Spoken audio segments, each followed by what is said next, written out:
Friday. It is Friday, right? We wanted to take an opportunity to speak with the media and kind of wrap up our recent community events that we've held throughout the community over the last 2 months, and provide an opportunity for anyone that had any questions, anybody that attended those community meetings, any thoughts that they wanted to kind of put forward.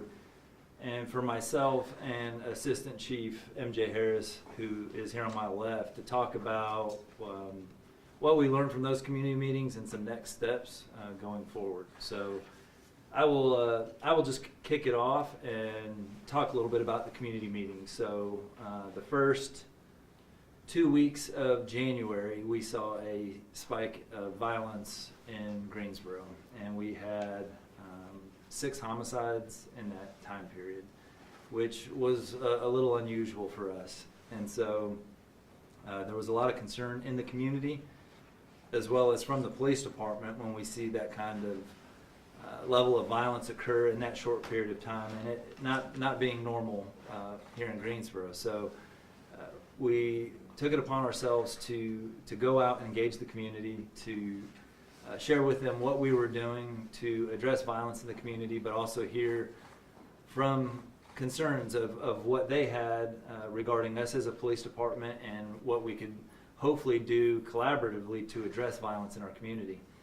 And I will say that after having those forums, I was kind of, I'll say surprised, I guess would be the best word, because oftentimes in those meetings, when we show up as a police department, folks are looking to blame and look for who's at fault for this, who's not doing what they're supposed to be doing, why isn't the police department addressing this in a different manner, why aren't they handling things differently?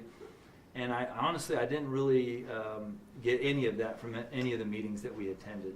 What we overwhelmingly saw in every meeting that we had was that there were members of the community, organizations in our community that were coming to those meetings wanting to help the police department address violence in our community.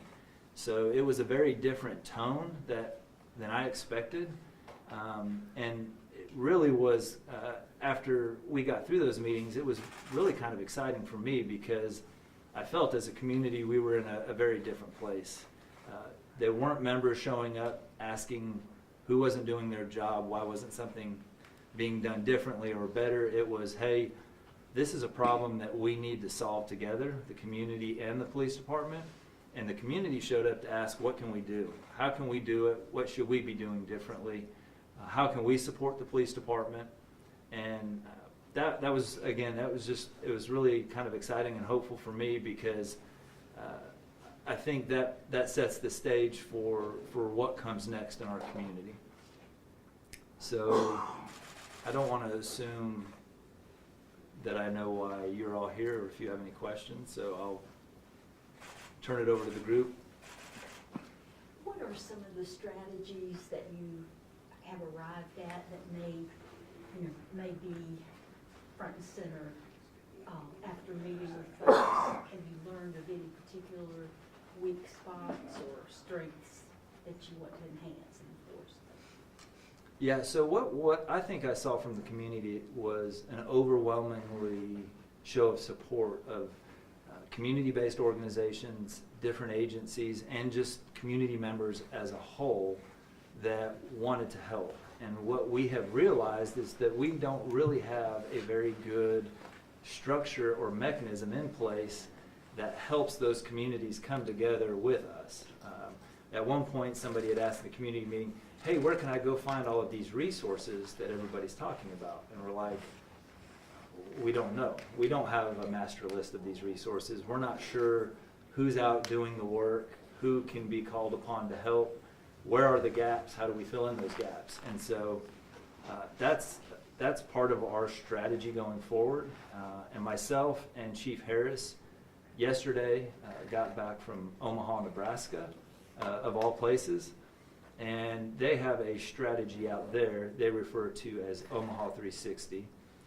But it is a strategy that allows for a structure and collaboration between the community-based organizations, and the police department in addressing crime.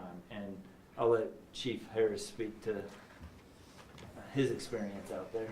So what we realized in Omaha was an absolute framework that would bring these community-based organizations and police departments in one room to collaboratively solve issues. Ultimately, that program started, violent crime was the thing that they were worried about, but what they quickly realized is that, and what we all know, is that police can't solve it alone. So this framework allows for these community-based organizations, the health department, the hospitals in the area, they all come together to discover or determine what the root cause of the issue is to help solve that issue. And in that, over 15 to 18 year time period, what they realize is that by bringing these organizations together, it decreases violent crime and helps the community thrive. Is that any different than what the Office of Community Safety is doing? Because they've been working with a lot of community groups and kind of with the same message. So that's a good question. Our Department of Community Safety Department would probably be the department that leads this effort, because you are right, they are attached to community-based organizations, but what we need to do in Greensboro is bring all of them together, not just the community-based organizations, but these outside organizations that can come together and assist as well. And yeah, so this is, I think it's a little bit different. We're up here representing the police department and talking about this program, but what is really unique about this program and what I really appreciate is the fact that it is not a police-driven program. This is a program where the police department has a seat at the table, but they have the same seat as every other community-based organization, community member, or anybody else that's in the room to help address violent crime. So what's unique about Omaha 360 is that it is community-owned and community-driven. And we play an important role because obviously as a police department, we have all of the statistics. We know where the crimes are occurring. We know who's involved in crimes. We have that piece of the puzzle, and that's what the police department brings to the table. We educate and inform the community on what crime trends and issues are occurring, and then we're there to help where we can, but it's really the community taking ownership of those issues, saying, hey, if this is a juvenile issue, what juvenile program do we have that we can insert to help with this? If this is an issue around lack of education or lack of access to jobs, how can we provide that intervention to help address crime through those methods? So we're here touting the program, but we see the benefits that can bring, even though it's not a police-driven program. How does violent crime look now that you're into March compared to last year in Greensboro? I'll have to follow up with you on that. I know, unfortunately, we just had our 9th homicide of the year. I think we're almost in line with last year's numbers as it relates to homicides. I don't want to, data changes week to week. I know last week we were down in almost all crime categories as of last week, violent crime as well as property crime. There are 1 or 2 instances. I think we've seen a slight increase in arson, and that's been related to just fires in the community, encampments, fires, not what we see as a criminal arson issue, but I would have to follow up. I get that report every Monday. Unfortunately, I was out of town the last 4 days and just haven't had a chance to review it. Have there been any, changes to policy or review of current methods or measures since these community meetings have happened? Is there any actionable changes or items that you guys have done since then? I think internally for the police department, I don't know that we've done anything made any significant changes. Really, our goal was to go out into the community, hear what they wanted us to do, what changes they want us to make, and then for us, it was coming back and figuring out what our next steps are, what our strategy is to move forward. The one thing I will say that we have heard from a lot of our community meetings was that members of the community wanted to see police officers more. They wanted to engage with officers more in a non-enforcement way. And so we've talked about how do we encourage that amongst our patrol officers. They go out, answer 911 calls, they get busy. When they do have time, how do they look for those opportunities to engage the community, to kind of build those relationships and trust? And that's challenging. You're talking about an organizational cultural shift. But I would say internally, that's the one thing we're looking at. How do we provide more of those opportunities, and then how do we encourage that with our officers? But really, we're looking at, from the community meetings, how do we understand all of the community organizations that are out there, the work that they're doing, and then really bringing their focus, laser focused on how they impact crime in our community. And that's going to be our next steps going forward. And then also looking at the data that y'all have provided online for juvenile charges, would you say that there is a high number of juvenile violent crimes, or what are those numbers looking like, and how does GPD hope to cut down on those violent crimes amongst them? So that's interesting question. So we have a program that we're involved with called the National Public Safety Partnership. It's a 3-year grant that we've been involved with over the last 2 years. We were one of the first 3 agencies in the country to have a youth violence assessment done for the city of Greensboro. And they go back and look at historical numbers over the last 7 to 10 years and the impact of violent crime, whether it's youth as a victim or youth as an offender. So we were just provided a draft copy of that report. It will become public once we have the finalized copy of that. But the overall tone of the report is that, fortunately, Greensboro does not have the youth violence issues that many cities across the country have. And the one thing that they had pointed out to that was really a concern when you talk about youth violence is around cars being stolen involving youth, as well as cars being broken into by youth and they're getting access to firearms.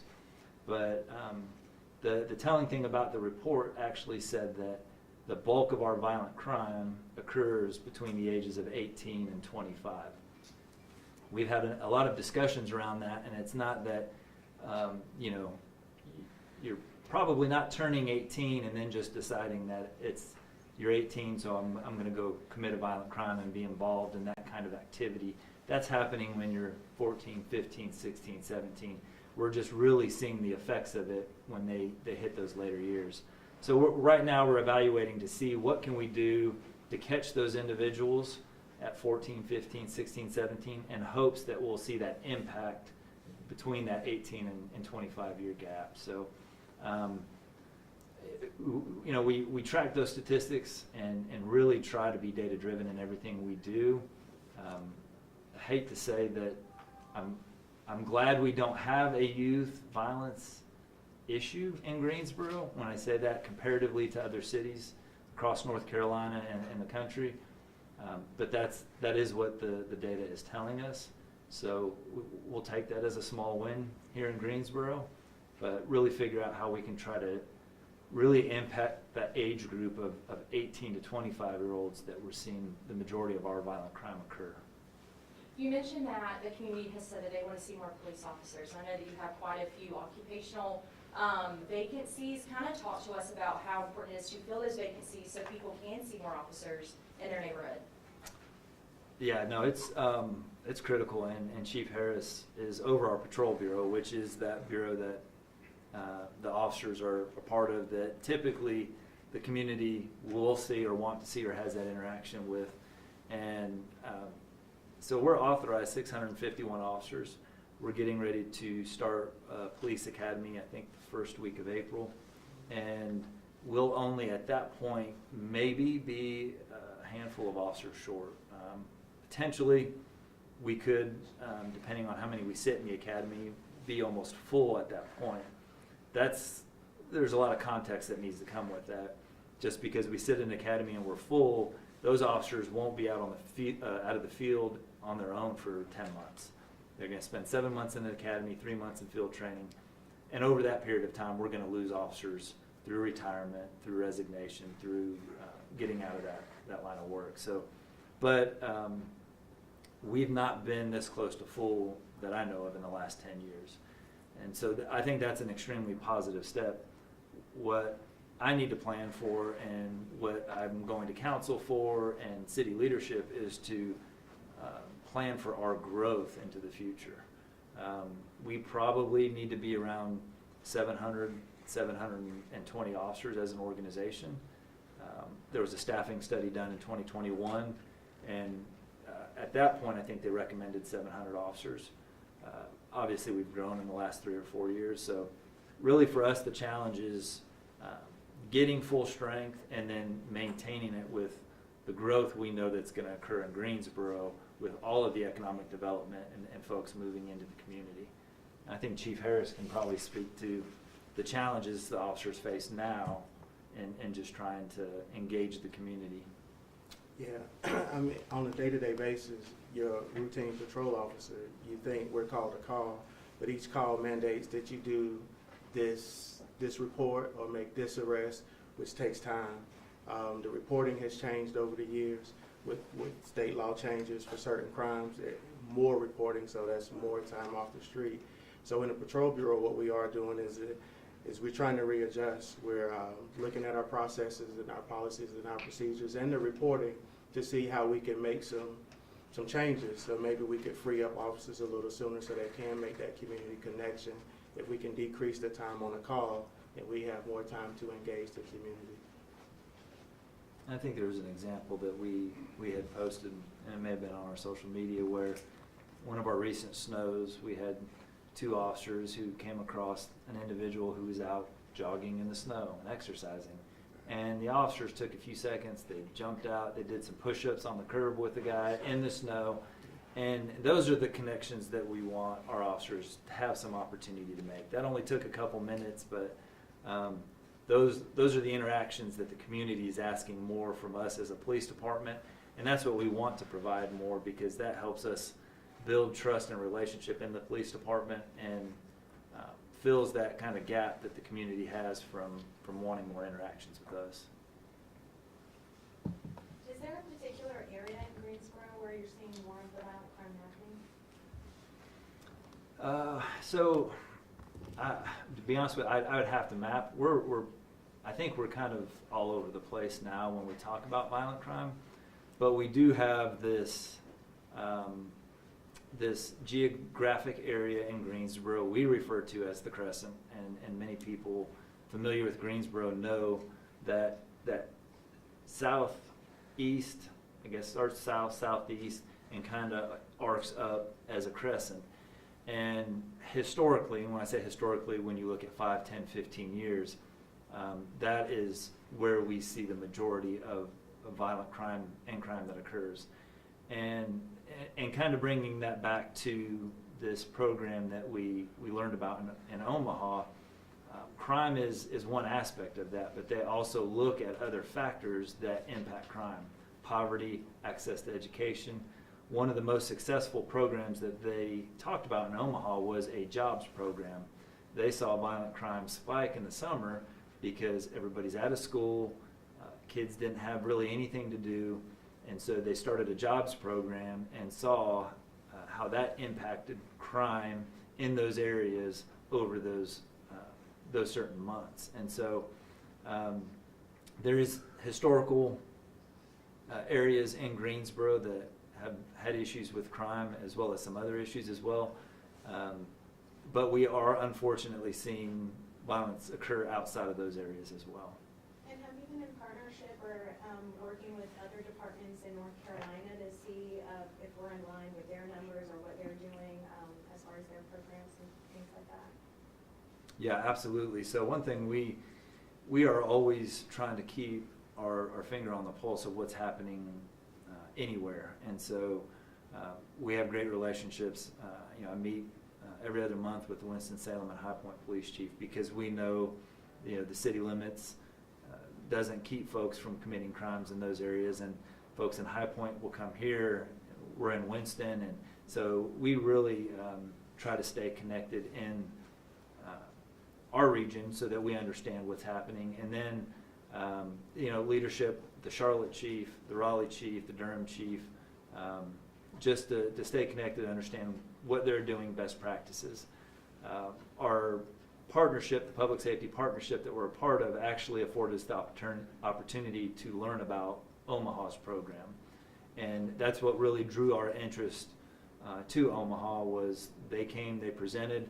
It's been a program that they've had for 18 years now, and the success that they have seen over that period of time is really what kind of drew us to that program, and trying to understand how we could bring that back to Greensboro.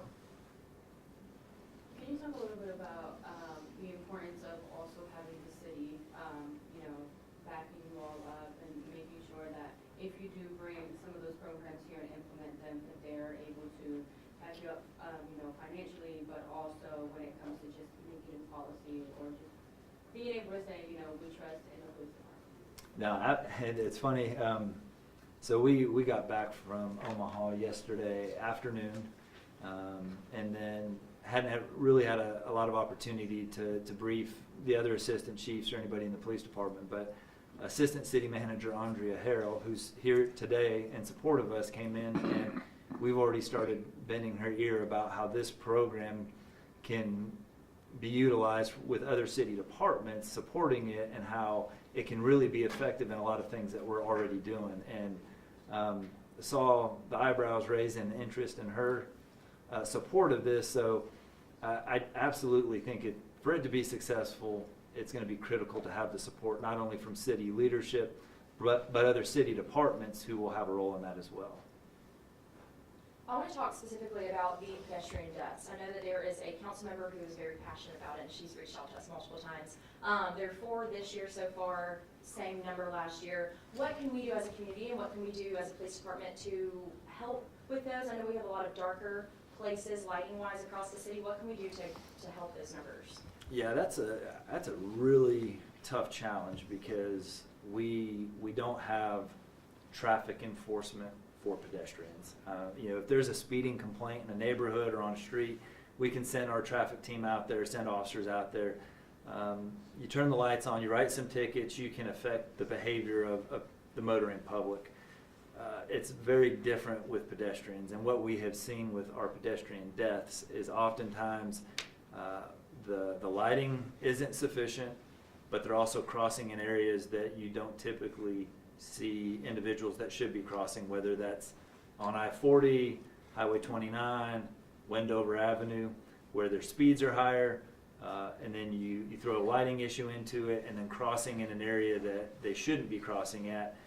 It's extremely challenging. One thing we're looking at is really an educational campaign for the community to understand, because there really isn't a good enforcement method to try to address that behavior. The hope is that with education, folks would understand, the dangers with crossing in an unprotected crosswalk, crossing at night in a dark area, or even just crossing Wendover Avenue. But it's extremely challenging. We have a great relationship with our transportation department. We partnered up with them this year. This is the first time I'm familiar with that we've partnered with them on a grant that will hopefully provide some funding that will allow us to do some of those education campaigns. It's a very challenging thing, not just the pedestrian fatalities, but traffic fatalities that we have seen over the last 3 or 4 years here in Greensboro. And as far as communication is concerned, you've had those forums, they were really successful for you and beneficial. How do we continue that communication throughout the year? Are you going to continue holding forums throughout the year? Not if I want to stay married much longer. those those actually take a lot of manpower, and they're a lot of work to put on. It's not as easy as just scheduling a time, opening the doors up. Yeah, we have talked about how do we keep that conversation going, and the one thing, and I don't want to just keep going back to the program in Omaha, but we've had a lot of conversations around it. They meet every single week. Every Wednesday at 2 o'clock, this group comes together, and it's not just a select few, anybody in the community. They have media show up, community members show up, any organization that wants to participate. It is an open meeting, and the police department at those meetings are relaying real-time information.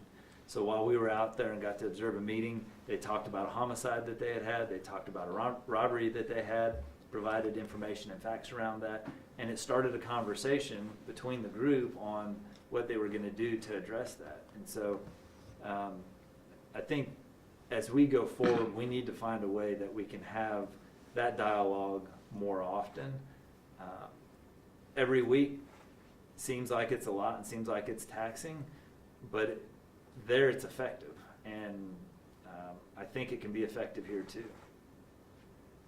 I wanted to ask a little bit about maybe trends in the violent crime or relationships between the people that are victims of violent crime and those that you're arresting, especially in relation to gang violence that we just saw with the MS-13 member potentially related to that gang arrest in Winston-Salem with the U.S. Marshal's Office. So has there been any form of gang violence that the Greensboro Police Department is trying to figure out how to prevent? Yeah, so we categorize gang violence in a category of what we call community violence, and that encompasses not only gang violence, but it could be drug activity, could be other criminal activity, a robbery that occurs, something like that. We do have issues with community violence in Greensboro, but when I hate to use the word gang, because that triggers a very different meaning depending on what your experience and understanding of it is. I was raised in California, and a gang in California is nothing what a gang is in North Carolina. And so it always kind of makes me stop and pause for a second when we talk about gang violence. When we talk about any kind of gang violence in Greensboro, we're not talking about well-established, organized gangs such as an MS-13.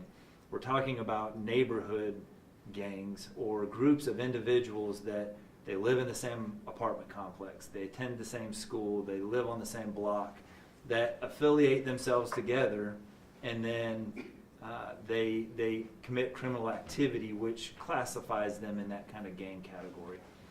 What we have seen, fortunately, over the last few years is that violence is actually going down in our community. What we're seeing, and is the most concerning for us, is domestic and interpersonal violence. And so last year we saw a 40% increase in aggravated assaults that were related to domestic violence, and that's huge. We're seeing unfortunate violence that occurs with individuals who have relationships. And when I say domestic violence, I'm not just talking partner violence. It could be a grandparent on a grandchild, brother and sister. It's not just a marital relationship, but it's familial relationship.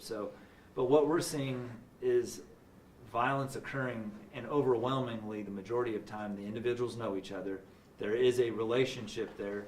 Sometimes it may be a person buying drugs from their drug dealer who they've known and been involved in this activity for 3 or 4 years, and then something happens and violence occurs.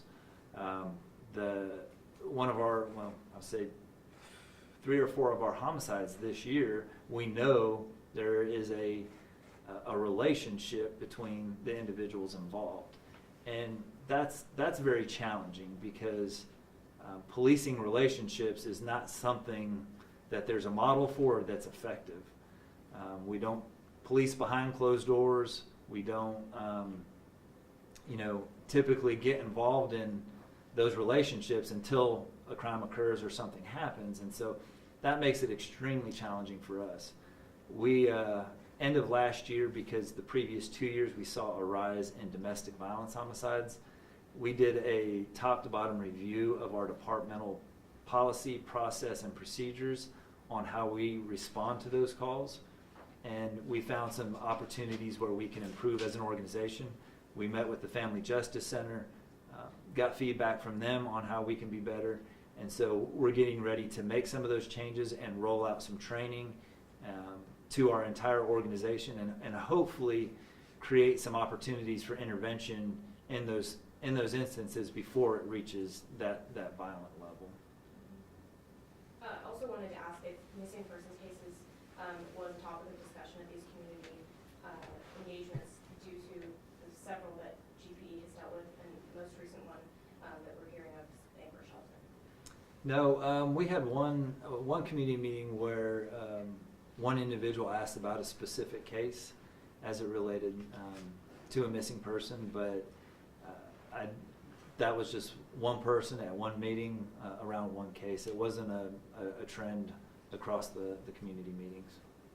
Are there any persons of interest that you could discuss in any way with us regarding the Shelton case? That is an active investigation at this point. The detectives, obviously the process is that Ms. Shelton was sent for autopsy. The detectives work with the medical examiner's office, collect information, and at this point I can't talk about that investigation. When it comes to just missing people in general, I know that maybe at the community meetings it wasn't a big trend, but just seeing the Greensboro comments under the Facebook post or Instagram post, I know there's been a lot of that regarding specific cases, and a lot of people felt like they weren't being heard or that cases weren't being handled the right way and that there wasn't transparency. Is there anything that you would say to that? The only thing I would say is that missing person cases are probably more complicated than people in general realize. A missing person case isn't always a criminal investigation. And let me clarify that. People go missing, oftentimes they go missing because they don't want to be in the circumstances they're in, they don't want to be involved with family, they're substance use, mental health issues, relationship issues. And when we investigate a missing persons case, the first priority is to locate the individual, and then we have to determine if it was a crime that caused that individual to go missing or not. So it's investigated differently than a typical crime case, that we have some certain facts and we know a crime has occurred and we're trying to draw some conclusion to an investigation. As it relates to any case that anybody from the community has concerns with, when we can share information, we try to do that. And I will use the Shelton case as an example. She has been a missing person case for 3 months now. And now that she has been located, knowing whether or not a crime has occurred is that next step. And we can't really speak to many of the details because we have to keep the integrity of that case until we can get more information. And so it draws a significant challenge for us as a police department because, especially for me, I want to share anything and everything I can with the public. And I know the public wants to know a lot of information, but there are also things that we have to be aware of in terms of maintaining integrity of cases. I don't know that a family member would be happy if we shared information that challenged the integrity of a case if somebody's identified and taken to court and now the case can't be prosecuted because we shared information too quick in that investigation. I am confident in the police department's processes as it relates to how we investigate missing persons. it's a very challenging case to investigate because there's a family, a friend that wants answers, and oftentimes we have information and we have answers, but we can't always share it when we want to be able to share it. So. Is there any more questions before we wrap up? I have one last one. Yeah. I know that you said that a lot of violent crimes happen between 18 to about 24, I believe. And something else that a lot of community members were telling me about is that they felt like the community meetings were great, but only more so older people were going to them, not so much that demographic that is committing the crime. Are there anything right now that you're thinking about doing to be able to reach them? Because I know you always talk about meeting them where they are. And I feel that exact sentiment. When I showed up at the community meetings, it's always appreciative to see the support of the community and those that want to come make a difference. But typically, we're talking in those meetings about another group of people in our community, whether we're talking about an age of 18 to 25-year-olds or youth or a certain demographic or a certain socioeconomic status. And I felt frustrated because I want to be able to engage with those people that we're trying to connect with. And so I think what we see is the opportunity as a police department is to leverage our community, leverage those community-based organizations, leverage those groups that have those connections with those individuals so that we can make that connection. So our hope is that those community organizations, those community members there that are doing the work, that are in the community engaging, that we can leverage them to make those contacts and be able to impact those individuals, those 18 to 25-year-olds or whoever needs the help in our community. So I feel that frustration. We had conversations when we left the community meeting. I'm like, I appreciate it. I absolutely love the support, and I love to see the excitement from the community and their willingness to help. But we need to be reaching those individuals that are impacting our community through violence and through other means. And that's what I think we're hoping to do as we go forward. Thanks for